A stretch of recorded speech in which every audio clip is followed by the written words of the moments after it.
Hi, and welcome or welcome back to Redesign for Resilience, your workshop to help you transform your business into a business inspired by nature. We've been talking a lot about spirals throughout the workshop, and you've seen a bunch of them, or if you haven't, you soon will.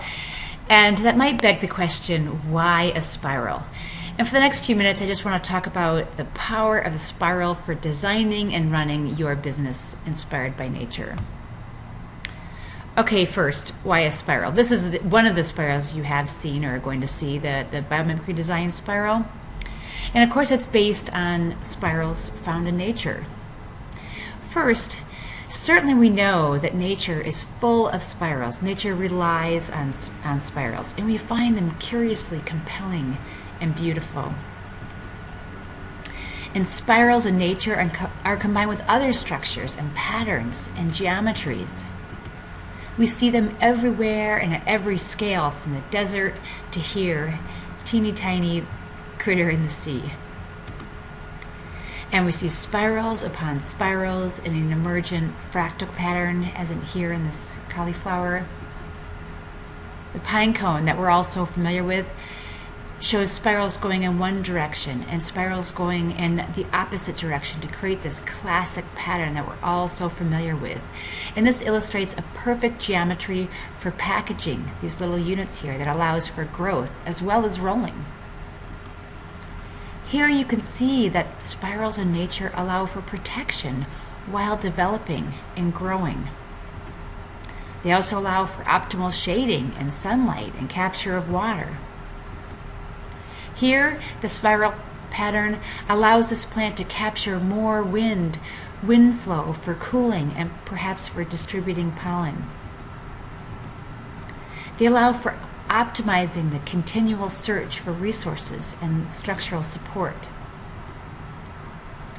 For many, the nautilus is a classic example of a spiral in nature, as its geometry is so perfect. So what is this geometry? Many of you may already be aware that the spirals we see in nature are described by what's called the Fibonacci Spiral. The proportions in the spiral are also known as a golden ratio, or phi, which we see reflected throughout classic art and architecture, as well as in everyday objects like credit cards and pieces of paper. This ratio of 1.618, and it goes on from there, to 1 is repeated sequentially. See it 1 here, 1.68 here, this repeated here and there, and of course it's repeated in each and every of an ever-nesting or ever-expanding series of squares and rectangles of the same proportion. Connecting arcs drawn through each of these connecting squares yields the spiral pattern. Among other things, this geometry allows for infinite proportional growth.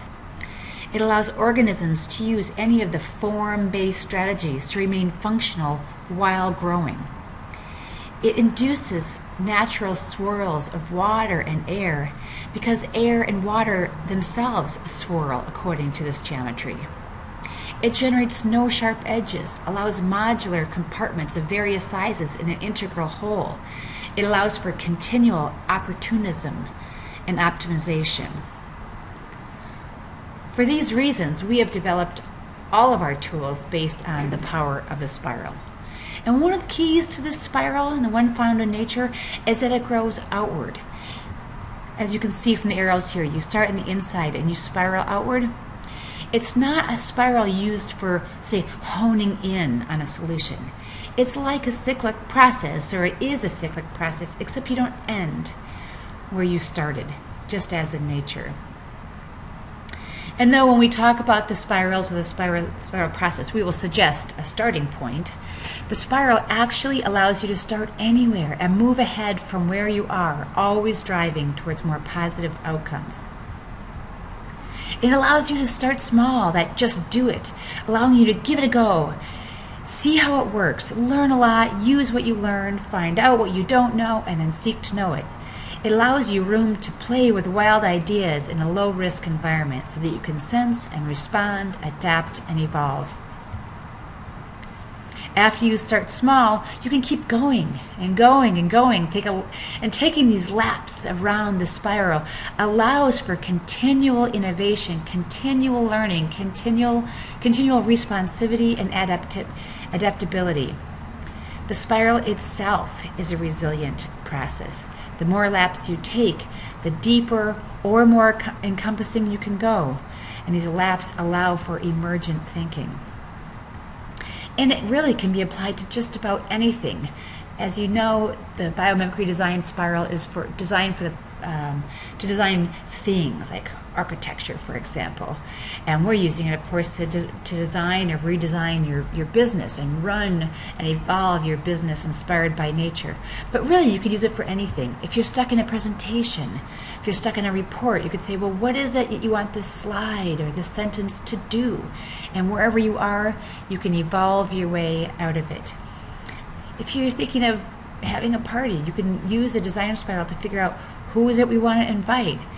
Because it really makes you explore the function. What is it you really want to do? What does you want the party to do, for example? Because in this workshop, we're introducing you to 3 spirals. The biomimicry design spiral, which we use to help you design or redesign your business for resilience. The 5E spiral for the process of continual innovation for evolving your business.